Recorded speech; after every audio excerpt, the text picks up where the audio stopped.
Hello everyone, myself Amalu. Prosign law paper എടുക്കുന്നത് ഞാനാണ്.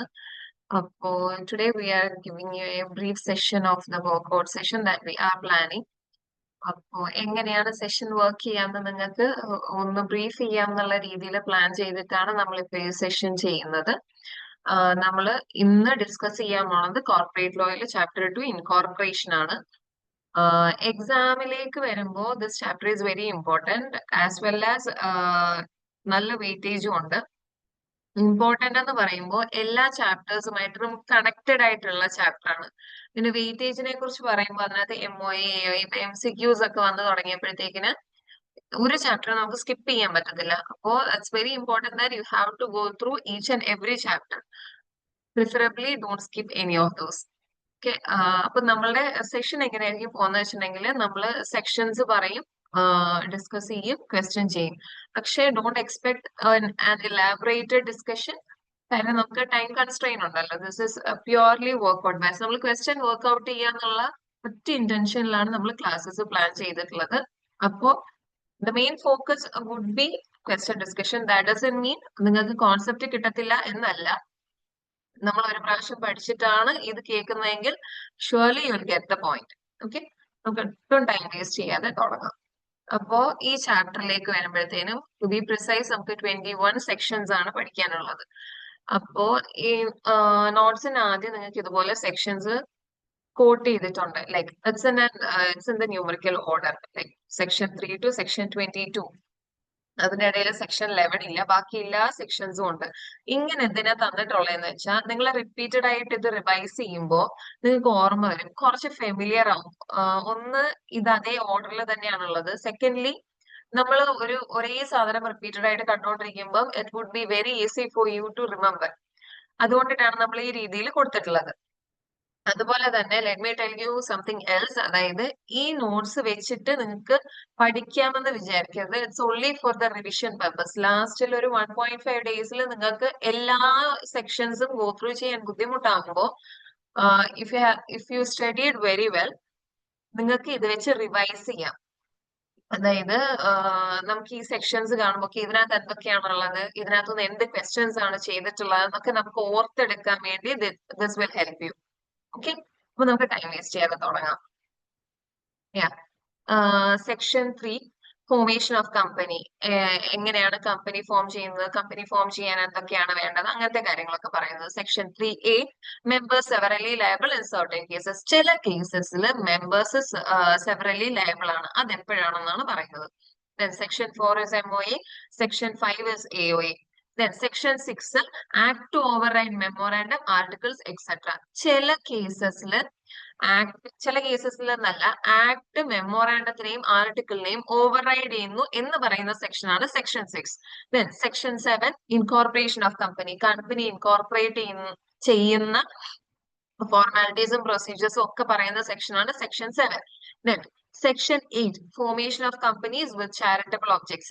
Section 8 companies നമുക്ക് അറിയാലോ. Then section 9, effect of registration. Companies ആക്ടിന്റെ അണ്ടറിൽ കമ്പനി രജിസ്റ്റർ ചെയ്യുമ്പോൾ അതുകൊണ്ടുള്ള എഫക്ട് എന്താണെന്നാണ് പറയാൻ പോണത്. Then MOAന്റെയും ആർട്ടിക്കിളിന്റെയും എഫക്ട് പറയുന്നതാണ് section 10. Section 10A is commencement of business. എപ്പോ തൊട്ടാണ് ബിസിനസ് തുടങ്ങുന്നത്, അപ്പൊ തൊട്ട് എന്തൊക്കെ കാര്യങ്ങളാണ് ആ കമ്പനി ശ്രദ്ധിക്കേണ്ടത്. Section 12, registered office of company. എല്ലാ കമ്പനിക്കും ഒരു രജിസ്റ്റേർഡ് ഓഫീസ് കാണും. ആ രജിസ്റ്റേർഡ് ഓഫീസ് എവിടെയായിരിക്കും, അതിന്റെ പർപ്പസ് എന്താണ്, അങ്ങനത്തെ കാര്യങ്ങളൊക്കെ പറയുന്നത് section 12. Section 13, alteration of memorandum. നമ്മൾ MOA ഫോം ചെയ്ത് കഴിഞ്ഞിട്ട് നമുക്ക് അതിനകത്ത് എന്തെങ്കിലും പുതുതായിട്ട് ആഡ് ചെയ്യണം, അല്ലെങ്കിൽ എക്സിസ്റ്റിംഗ് ആയിട്ടുള്ള എന്തെങ്കിലും ഒരെണ്ണം ഒരു ക്ലോസ് നമുക്ക് മാറ്റണം. അതുപോലെ തന്നെ ലൈക് മെമ്മോറാണ്ടത്തിനകത്ത് നെയിം ക്ലോസ്, ഒബ്ജക്ട് ക്ലോസ്, അങ്ങനെ കുറെ ക്ലോസസ് അല്ലേ ഉള്ളത്. അതിൽ ഏതെങ്കിലും ഒരു ക്ലോസ് നമുക്ക് ഓൾട്ടർ ചെയ്യണം.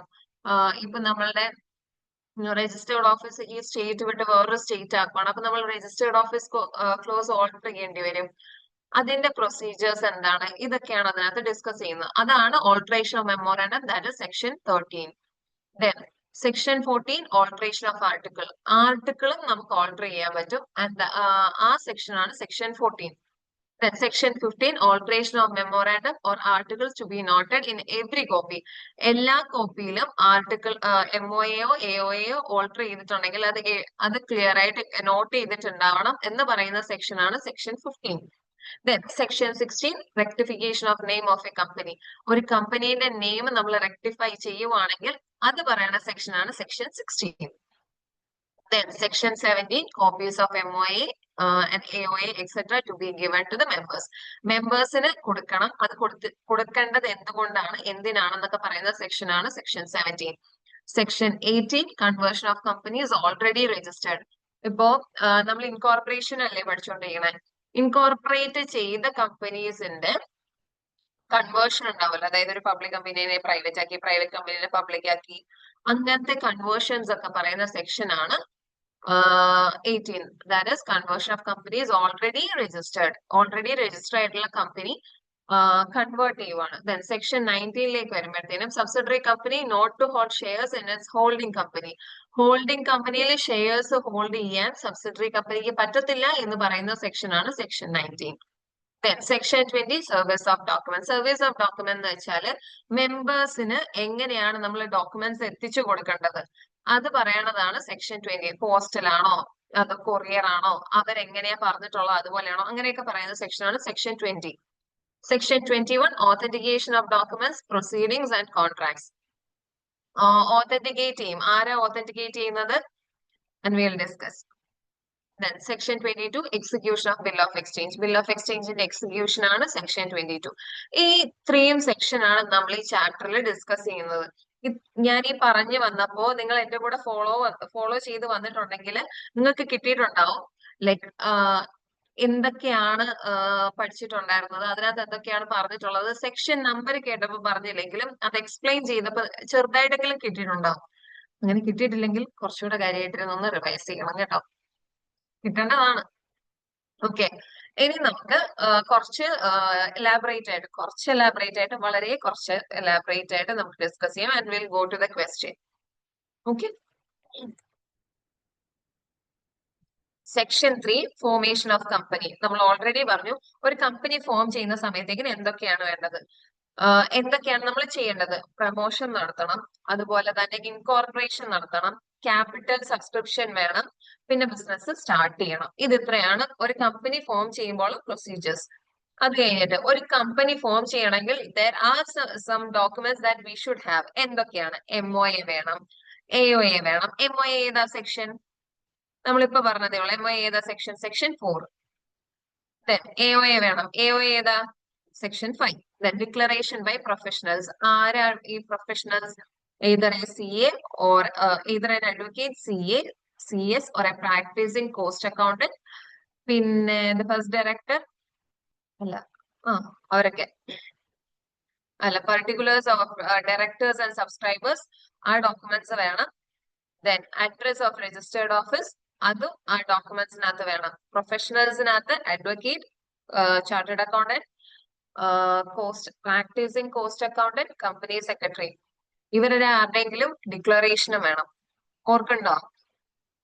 Then section 3A, members severally liable in certain cases. ചില കേസസിലെ മെമ്പേഴ്സ് സെവറലി ലയബിൾ ആവും. അത് ഏത് കേസസ് ആണെന്നാ പറയുന്നത്. അത് ആർക്ക് ആപ്ലിക്കബിൾ ആവുന്നത്? I wrote it in this way because ഇങ്ങനെ വായിക്കുമ്പോൾ നിങ്ങൾക്ക് പെട്ടെന്ന് കണക്ട് ആവും. ഓക്കെ, ആർക്കാണ് ആപ്ലിക്കബിൾ ആവുന്നത്? എല്ലാ കമ്പനീസും എക്സെപ്റ്റ് OPC. OPC അല്ലാത്ത എല്ലാ കമ്പനീസിനും ഇത് ആപ്ലിക്കബിൾ ആണ്. Then എപ്പോഴാണ് ഇത് ആപ്ലിക്കബിൾ ആവുന്നത്? The number of members below statutory minimum. Statutory minimum എന്ന് പറയുന്നത് for a public company to be incorporated there should be at least 7 members. ഇനിയും അതൊരു പ്രൈവറ്റ് കമ്പനി ആണെങ്കിൽ അറ്റ്ലീസ്റ്റ് എത്ര മെമ്പേഴ്സ് വേണം? there should be 2. ഇതിന്റെയും താഴെ പോവുകയാണെങ്കിലാണ് സെക്ഷൻ 3A ആപ്ലിക്കബിൾ ആവുന്നത്. ഇനി ഗ്രേസ് പീരീഡ് ഉണ്ട്.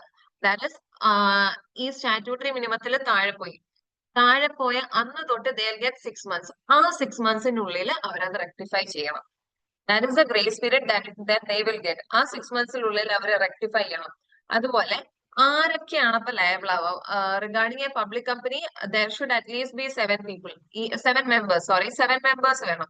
ഈ 7 മെമ്പേഴ്സിൽ കുറഞ്ഞൊരു 6 മെമ്പേഴ്സ് ഉള്ളൂ എങ്കിൽ ആ 6 മെമ്പേഴ്സിൽ ആർക്കൊക്കെ ഈ സിറ്റുവേഷനെ കുറിച്ച് അറിയാമോ അവരെല്ലാം ഈ കേസിൽ, ഈ സെനേറിയോയിൽ ലയബിൾ ആവും. ഓക്കെ, ഈ കേസിൽ അവര് ലയബിൾ ആവും. Then type of liability, several liability. That means personal liability. അതാ ഞാൻ പറഞ്ഞത്, ഈ 7 മെമ്പേഴ്സിൽ കുറഞ്ഞ 6 മെമ്പേഴ്സ് ആയി. അതിലൊരു 5 മെമ്പേഴ്സിനെ ഈ സിറ്റുവേഷനെ കുറിച്ച് അവെയർ ആയിട്ടുള്ളൂ. ഒരാൾ ഇതിനെ കുറിച്ച് അറിഞ്ഞിട്ടില്ലെങ്കിൽ that one person won't be liable for whatever happened in that six months.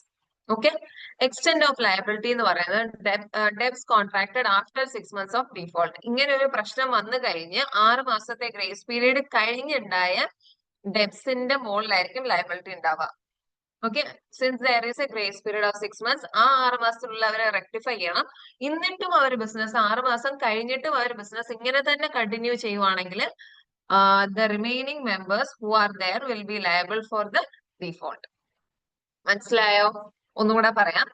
Section 3A applicable ആവുന്നത് എല്ലാ കമ്പനീസിനാണ് except OPC.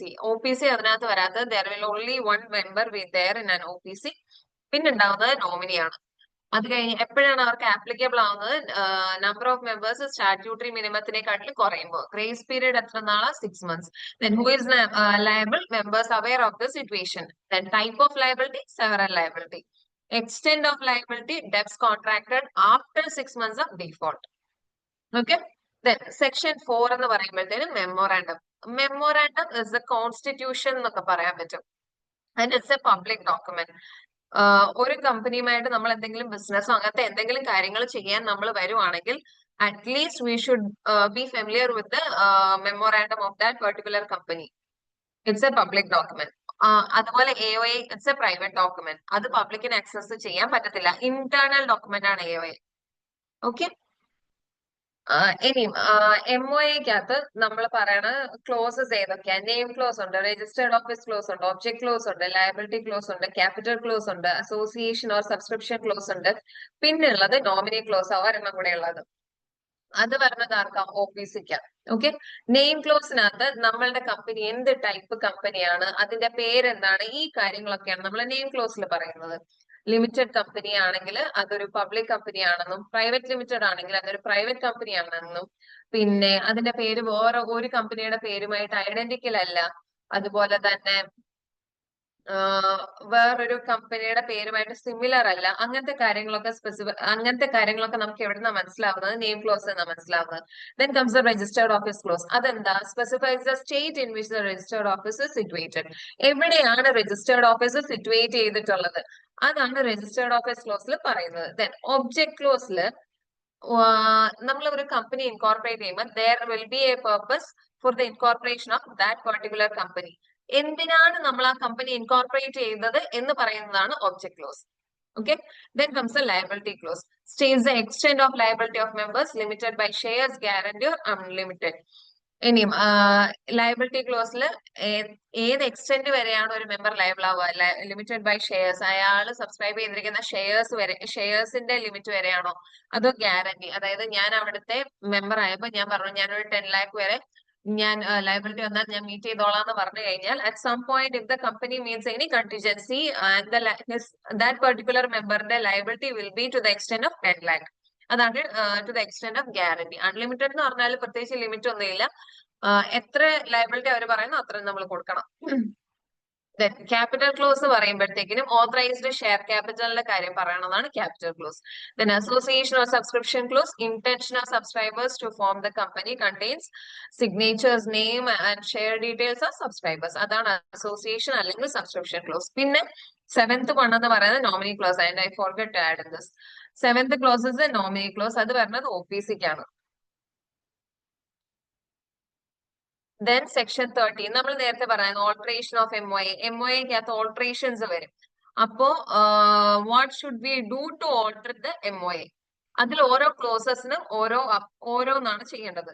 That's what we are gonna discuss right now. Name clause ആണ് നമുക്ക് ഓൾട്ടർ ചെയ്യണമെങ്കിൽ പാസ് സ്പെഷ്യൽ റെസൊല്യൂഷൻ എന്നിട്ട് എന്ത് വേണം? CGന്റെ approval വേണം. എപ്പോ നെയിം ചേഞ്ച് ആണെങ്കിൽ CGന്റെ അപ്രൂവൽ വേണം, സ്പെഷ്യൽ റെസൊല്യൂഷൻ പാസ് ചെയ്യണം. എന്താ സ്പെഷ്യൽ റെസൊല്യൂഷൻ എന്നൊന്നും ഇനി പറയണ്ടല്ലോ. രജിസ്റ്റേർഡ് ഓഫീസ് ക്ലോസ് ആണെങ്കിൽ സ്പെഷ്യൽ റെസൊല്യൂഷൻ പാസ് ചെയ്യണം. ROCയുടെയോ RDയുടെയോ അപ്രൂവൽ വേണം. സ്റ്റേറ്റിന്റെ ചേഞ്ച് ഉണ്ടെങ്കിൽ, അതായത് വിത്തിൻ ദ സിറ്റിയോ അല്ലെങ്കിൽ വിത്തിൻ ദ ടൗണോ അല്ലെങ്കിൽ ഈ ബിൽഡിംഗിൽ നിന്ന് ഓപ്പോസിറ്റിലേക്കുള്ള ബിൽഡിംഗിലേക്ക് മാറോ, അങ്ങനത്തെ സെനേറിയോസിലല്ല. ഇപ്പം കേരളയിൽ ഉണ്ടായിരുന്ന എന്റെ രജിസ്റ്റേർഡ് ഓഫീസ് ഞാൻ തമിഴ്നാട്ടിലേക്ക് അല്ലെങ്കിൽ ചെന്നൈയിലേക്ക് ഷിഫ്റ്റ് ചെയ്യുവാണെങ്കിൽ സ്റ്റേറ്റിന് ചേഞ്ച് ഉണ്ട്. സോ ദാറ്റ് അപ്പോൾ സ്പെഷ്യൽ റെസൊല്യൂഷൻ പാസ് ചെയ്യണം, ROCയുടെ അപ്രൂവൽ മേടിക്കണം.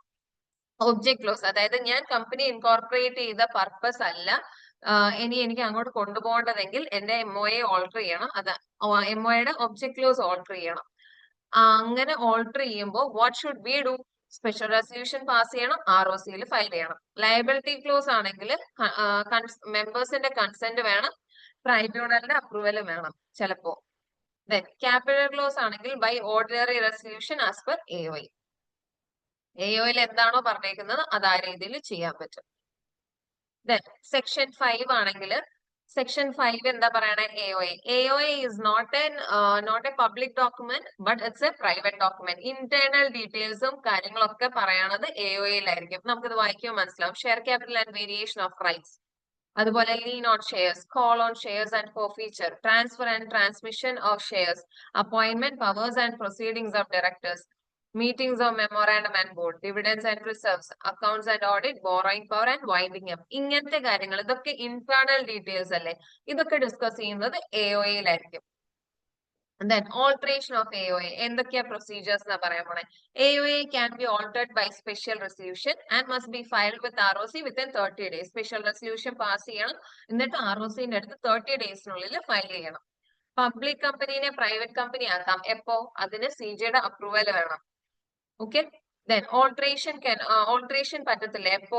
Contradict MOA or Companies Act. AOAയിൽ നമ്മൾ ഓൾട്ടർ ചെയ്യുന്നത് MOAയോ അല്ലെങ്കിൽ കമ്പനീസ് ആക്ടോ കോൺട്രഡിക്ട് ചെയ്യുന്ന ഒരു കാര്യമാണ് നമ്മൾ AOAയിൽ ഓൾട്ടർ ചെയ്ത് വെക്കുന്നതെങ്കിൽ അത് പോസിബിൾ അല്ല. Then increase liability of members without their consent. ഇനിയും മെമ്പേഴ്സിന്റെ ലയബിലിറ്റി ഇൻക്രീസ് ചെയ്യുവാണെങ്കിൽ അതും ഓൾട്ടറേഷൻ നടത്താൻ പറ്റത്തില്ല. മനസ്സിലായോ? ഇപ്പൊ നമ്മൾ എത്ര സെക്ഷൻ ഡിസ്കസ് ചെയ്തു? സെക്ഷൻ 3A ഫോർമേഷൻ, പിന്നെ members severely liable in certain cases 3A, section 4 MOA, section 5 AOA, പിന്നെ 13 alteration of MOA, 14 alteration of AOA. We discussed around 6 sections. നമുക്ക് ക്വസ്റ്റ്യൻ ചെയ്യാം. Give me a second.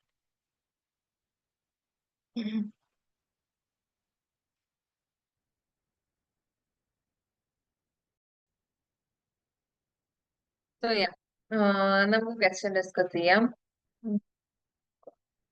Doctrine of indoor management നമ്മൾ പറഞ്ഞില്ല.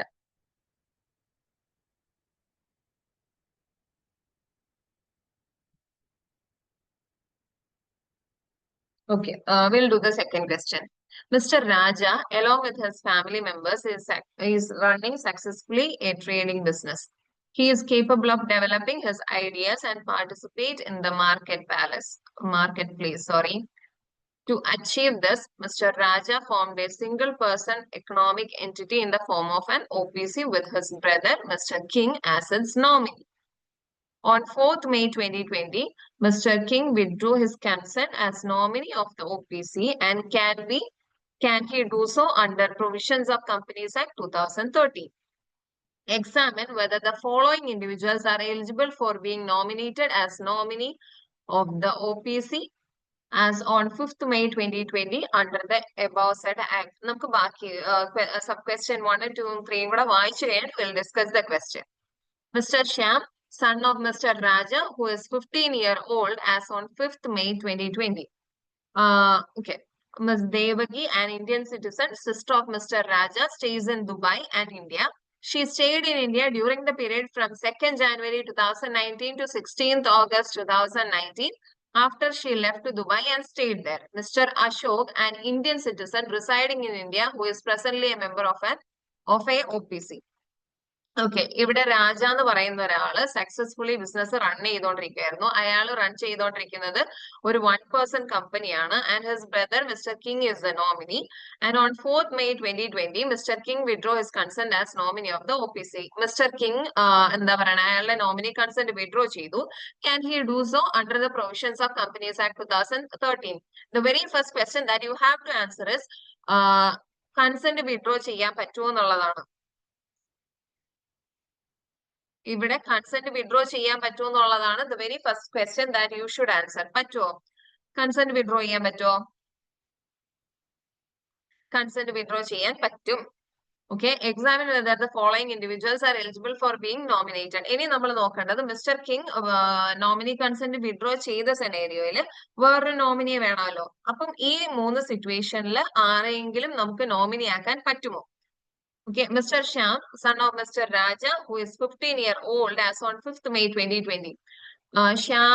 Mr. Shyam, son of Mr. Raja. Rajayada mon, Mr. Shyam, but he is 15 years old. Can a minor be a nominee?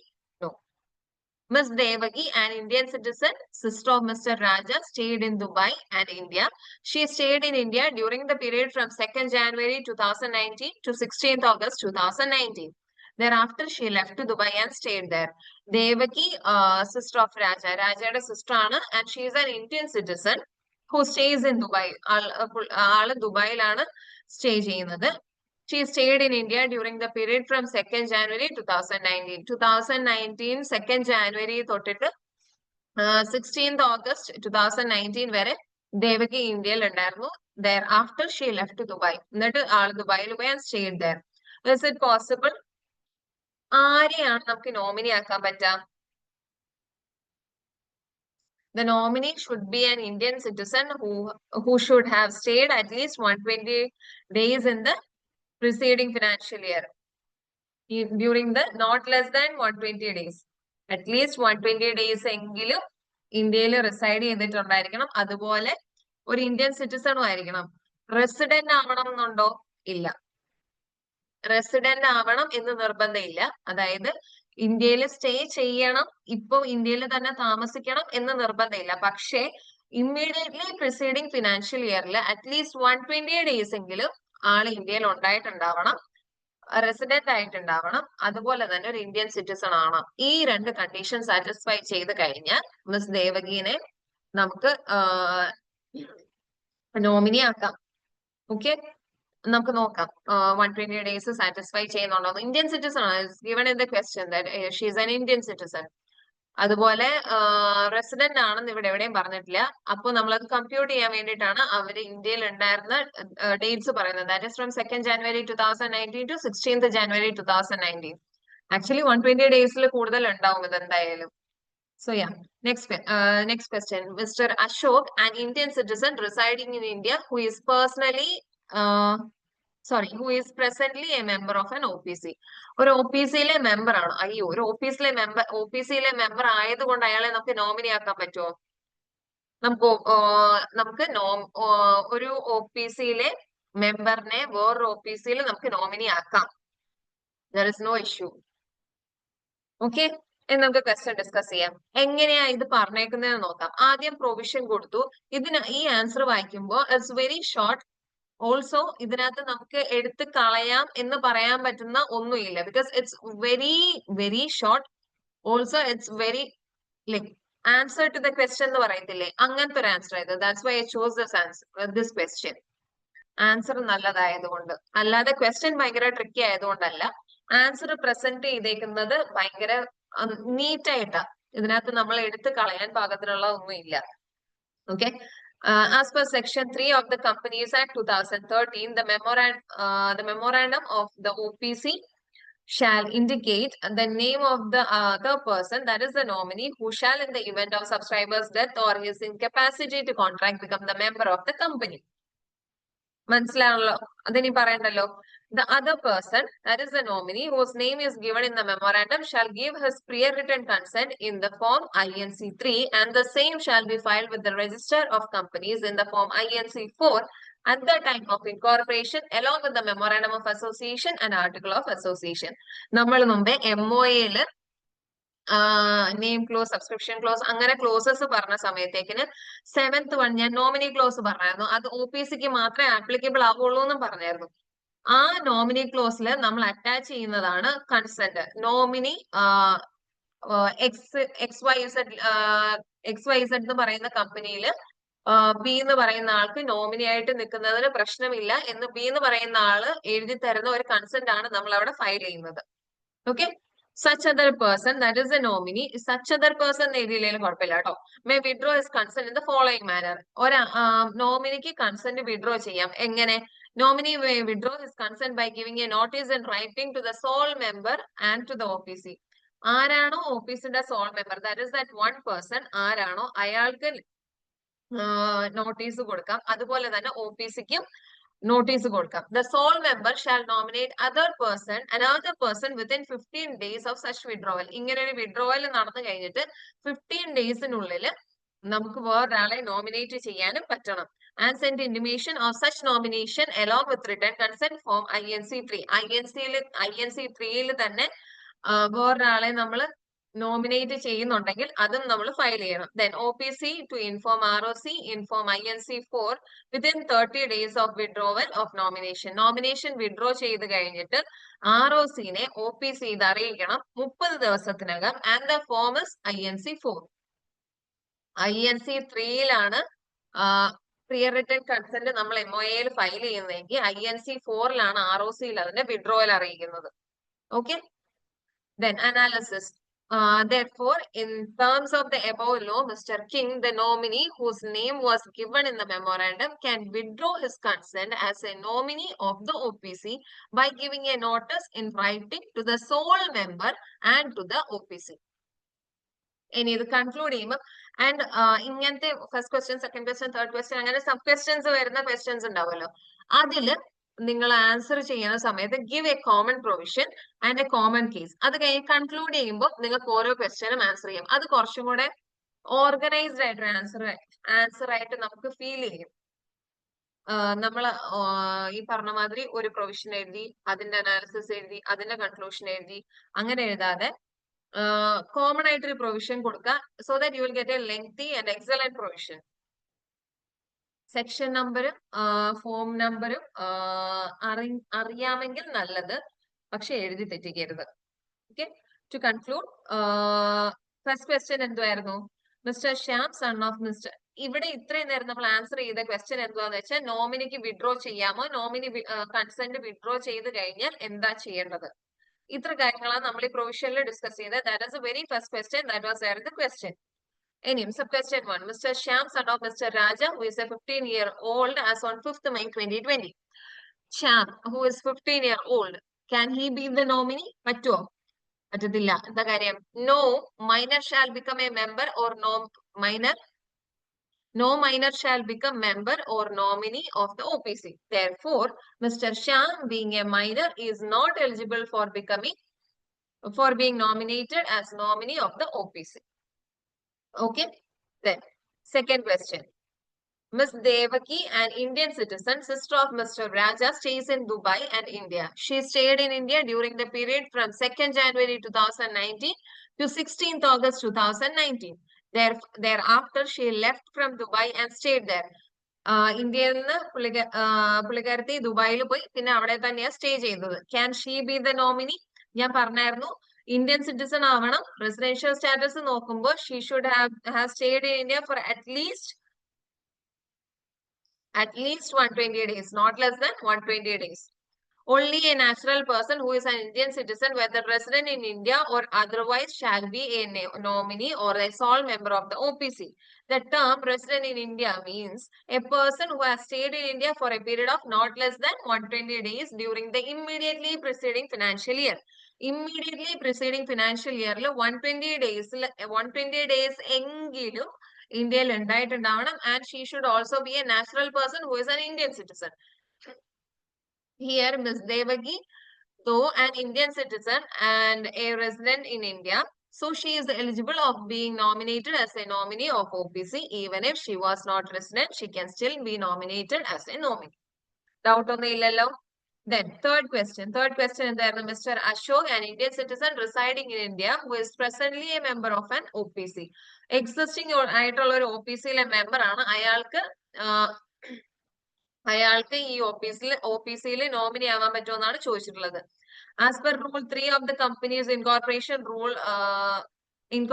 Rules 2014, a person shall not be a member of more than one OPC at any point of time.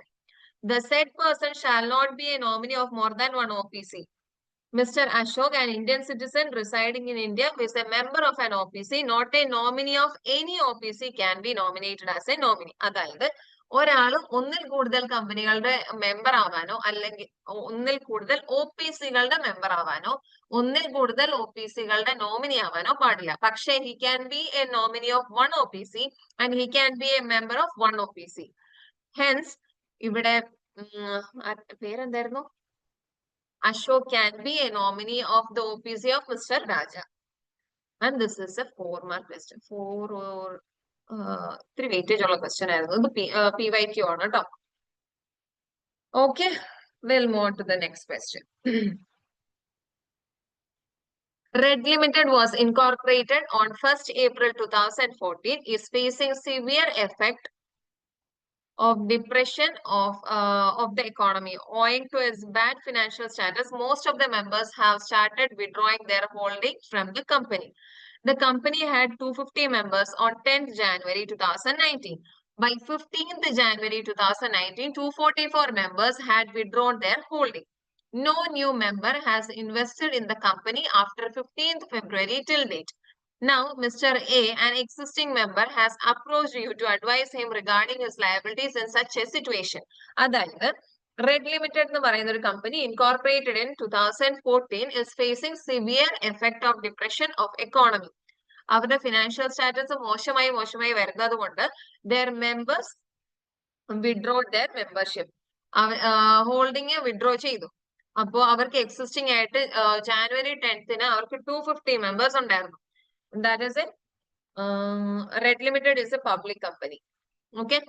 അത് കഴിഞ്ഞിട്ട് by 15th January 2019, 244 members had withdrawn their holding. 250 members ഉണ്ടായിരുന്നതിൽ 244 മെമ്പേഴ്സും consent withdraw ചെയ്തു. Remember, Red Limited is a public company. Public കമ്പനിയിൽ minimum എത്ര number of members ഉള്ളത്? 7 number of members ആണ് വേണ്ടത് മിനിമം. സ്റ്റാറ്റ്യൂട്ടറി ലിമിറ്റ് അതാ. പക്ഷേ 250 244 പോയി കഴിഞ്ഞാൽ there is only remaining 6. അപ്പം 6 എന്ന് പറയുന്നത് അവരുടെ സ്റ്റാറ്റ്യൂട്ടറി ലിമിറ്റിനെക്കാട്ടിൽ കുറവല്ലേ? അതെ. And no new members has invested in the company after 15th February till date. 15th February കഴിഞ്ഞിട്ട് ഒരാൾ പോലും അവിടെ എന്താ പറയുക മെമ്പർ ആയിട്ട് ജോയിൻ ചെയ്തിട്ടില്ല, മെമ്പർ ആയിട്ട് ഇൻവെസ്റ്റ് ചെയ്തിട്ടില്ല. Now, Mr. A, an existing member, has approached you to advise him regarding his liabilities in such a situation. ഈ സിറ്റുവേഷനിൽ അവരുടെ ലയബിലിറ്റി ഏത് എക്സ്റ്റെന്റ് വരെ ആയിരിക്കും എന്നാ ചോദിച്ചിട്ടുള്ളത്. നമ്മൾ സെക്ഷൻ 3A പറഞ്ഞായിരുന്നു മെമ്പേഴ്സ് സെവറലി ലയബിൾ ആവുന്നത്. അത് ആർക്കൊക്കെയായിരുന്നു ആപ്ലിക്കബിൾ ആവുന്നത്? All companies except and OPC. എപ്പോഴായിരുന്നു? The number of members falls below the statutory minimum. Number of members falls below the statutory minimum. ഇത് ആ കേസ് അല്ലേ? കുറഞ്ഞില്ലേ? 7 ആയിരുന്നു വേണ്ടത്, പക്ഷെ ഇപ്പൊ എത്രയേ ഉള്ളൂ? 6 ഉള്ളൂ.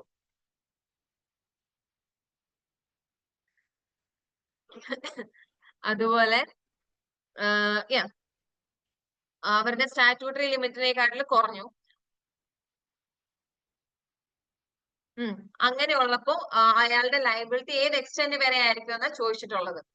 Relevant provision according to section 3A of Companies Act 2013, if at any time the number of members of the company is reduced in case of a public company below 7, in the case of a private company below 2. Private കമ്പനിയുടെ കേസിൽ 2ൽ കുറയാൻ പാടില്ല, public കമ്പനിയുടെ കേസിൽ 7ൽ കുറയാൻ പാടില്ല. The company carries on business for more than 6 months. അവരുടെ grace period എത്രയാ? 6 months. 6 monthsൽ കൂടുതൽ അവർ ബിസിനസ് കൊണ്ടുപോയാൽ while the number of members is so reduced, ഈ number of members statutory ലിമിറ്റിലേക്കാട്ടിലും statutory limit, that is in case of number of members, അതിൽ കുറവായിട്ട് നിൽക്കുന്ന സിറ്റുവേഷനിലും അവർ 6 months കഴിഞ്ഞിട്ടും business മുമ്പോട്ട് കൊണ്ടുപോവുകയാണെങ്കിൽ every person who is a member of the company during the time that is so carries on business after those 6 months, ആ 6 മാസം കഴിഞ്ഞിട്ടും ആ business carry on ചെയ്യുന്ന മെമ്പേഴ്സ് എല്ലാം is cognizant of the fact that it is carrying on business with less than 7 members or 2 members, as the case may be, shall be severally liable for the payment of the whole debts of the company contracted during the time, may be severally sued thereafter. അതായത് 6 മാസം കഴിഞ്ഞും business carry on ചെയ്യുവാണ്, അതിനകത്തുള്ള എല്ലാവർക്കും ഇതറിയാം, അല്ലെങ്കിൽ ഈ fact അറിയാവുന്ന, ഏത് ഫാക്ട് അറിയാവുന്ന, സ്റ്റാറ്റ്യൂട്ടറി ലിമിറ്റിനെക്കാട്ടിൽ കുറവാണ് നമ്പർ ഓഫ് മെമ്പേഴ്സ് എന്നുള്ള കാര്യം അറിയാവുന്ന എല്ലാവരും ലയബിൾ ആയിരിക്കും. And that will be in case of private company 2-ൽ കുറവാണെന്ന് അറിയുന്നവർക്ക്, പബ്ലിക് കമ്പനി 7-ൽ കുറവാണെന്ന് അറിയുന്നവർക്ക്, അറിയുന്നവരെല്ലാം ലയബിൾ ആയിരിക്കും. That is severally liable. Okay, section 3A അതായിരുന്നു. Remember section 3A. ഇനി ഇത് കൺക്ലൂഡ് ചെയ്യുമ്പോൾ എങ്ങനെ കൺക്ലൂഡ് ചെയ്യും? Extent of liability ആണ് ആൾക്ക് അറിയേണ്ടത്. Okay, remember extent of liability. Hence, in the given situation, the number of members in the said public company have fallen below 7, and these members have continued beyond the specified limit of 6 months. The reduced members of the company during the period of 1 month shall be severally liable for the payment of the whole debt of the company contracted during that time, and may be severally sued therefore. Okay, മനസ്സിലായല്ലോ? മനസ്സിലായില്ലേ? We'll move to the next question. Next question ഒന്ന് വായിച്ചു നോക്കോ. Yadav diary products private limited. Remember, നമ്മളൊരു question വായിക്കുന്ന സമയത്ത് companies ആക്ടിന്റെ അണ്ടറിൽ നമ്മൾ ഏത് ക്വസ്റ്റ്യൻ ആണ് വായിക്കുന്നതെങ്കിലും അതെന്ത് ടൈപ്പ് ഓഫ് കമ്പനിയാണ്, അതിനകത്തെ മെമ്പേഴ്സ് എത്രയുണ്ട്, മെമ്പേഴ്സ് പോയോ വന്നോ, അതിന്റെ ഡയറക്ടേഴ്സ്, ഓഡിറ്റേഴ്സ്, അവരുടെ റെസ്പോൺസിബിലിറ്റി, ഈ കാര്യങ്ങളൊക്കെ ഈ we should be very keen about the question. നമ്മൾ ഒരു 2 പ്രാവശ്യം വായിക്കാൻ പറ്റുമെങ്കിൽ നല്ലത്. ഒരു പ്രാവശ്യം വായിക്കുന്നുള്ളെങ്കിൽ read thoroughly in the sense very thoroughly. Yadav Dairy Products Private Limited, it's a private company, has registered its articles along with memorandum at the time of registration of company in December 2014. Now, directors of the company are of the view that provisions of articles regarding forfeiture of shares should not be changed except by resolution of 90% majority. Well, as per section 14 of the Companies Act 2013, articles may be changed by passing special resolution only. Hence, one of the directors is of the view that they cannot make provision against Companies Act 2013, and you are required to advise the company on this matter. നമുക്ക് അതിന്റെ പോലെ തന്നെ വരുന്ന ഒരു question കൂടെ എടുത്തു വെച്ചിട്ടുണ്ട്. The first question is a case-based question. Second question is a like provision based question. നമുക്ക് straight ആയിട്ട് ആ provision എഴുതിയാൽ മതി എന്ന് വിചാരിച്ച് തരുന്ന ഒരു ക്വസ്റ്റ്യൻ ആണത്. The article of association of a company may contain provision for entrenchment under section 5 of the Companies Act 2013. What is meant by entrenchment provision in this context? Also state the relevant provision of the said act dealing with entrenchment provisions. Okay, അതിനകത്ത് entrenchment ആണ് പറയുന്നത്. ഈ ക്വസ്റ്റ്യനകത്ത് നമ്മൾ entrenchment provision ആ പറയുന്നത്. അതായത് MOA, like ഒരു order ഉണ്ടല്ലോ, ആക്ട്, MOA, AOA. അതിനകത്ത് AOAക്കകത്ത് നമ്മൾ വരുത്തുന്ന ഒരു ഓൾട്ടറേഷനും MOAയോ അല്ലെങ്കിൽ കമ്പനീസ് ആക്ടോ കോൺട്രഡിക്ട് ചെയ്യുന്നത് ആവരുത് എന്നേ പറഞ്ഞിട്ടുള്ളൂ. പക്ഷെ എൻട്രേഞ്ച്മെന്റ് പ്രൊവിഷന്റെ കേസിൽ നമ്മൾ AOA ക്രിയേറ്റ് ചെയ്യുന്ന സമയത്ത് ഒന്നെങ്കിൽ നമുക്ക് ഈ പ്രൊവിഷൻ ആഡ് ചെയ്യാം, അല്ല വെച്ചിട്ടുണ്ടെങ്കിൽ നമുക്ക് അത് ഓൾട്ടർ ചെയ്ത് ആഡ് ചെയ്യാം.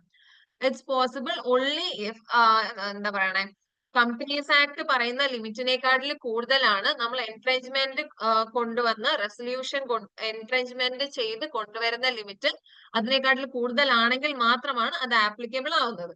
As per section 5 of the Companies Act 2013, the article may contain provision for entrenchment to the effect that specified provision of the articles may be altered only if more restrictive conditions than the special resolution are met. അതായത് special റെസൊല്യൂഷനെക്കാട്ടിലും കുറച്ചുകൂടെ restrictive ആയിട്ടുള്ള condition meet ചെയ്താൽ മാത്രമാണ് ചില provisions ഒക്കെ alter ചെയ്യാൻ പറ്റുള്ളൂ എന്ന് നമ്മൾ അങ്ങ് നേരത്തെ എഴുതി വെക്കുക. അതിനെയാണ് entrenchment എന്ന് പറയുന്നത്.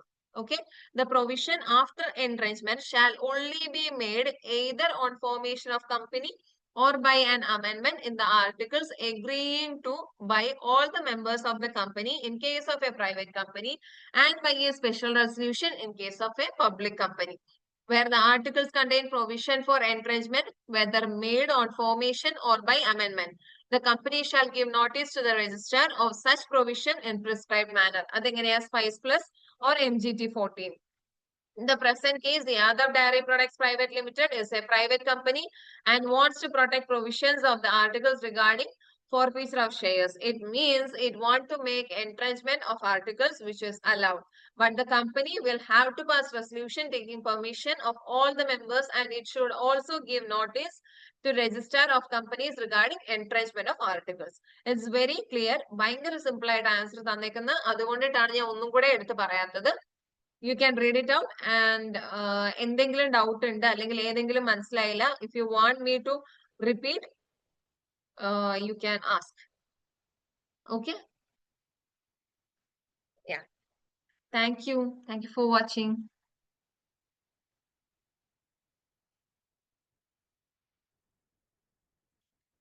Hi.